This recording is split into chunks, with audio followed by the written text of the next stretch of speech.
একটা ছাগলের আকৃতিতে আল্লাহ মৃত্যুকে আনবেন। কাকে আনবেন? ওই ছাগলের গায়ে লেখা মিম ওয়াও তা, এরপরে এই মৃত্যু নামক ছাগলটারে জবাই করা হবে।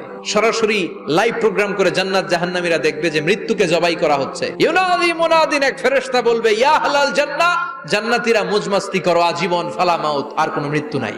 ইয়া আহলান নার, জাহান্নামের অধিবাসীরা তোদের উপর আল্লাহর লানত, আজীবন এই বেরামের রাজ্যে থাকবি, তোদেরও মৃত্যু নাই। আল্লাহ বলবেন ও জাহান্নামীরা, সরাসরি সম্প্রচার হচ্ছে, জান্নাতে কি হচ্ছে দেখে নে।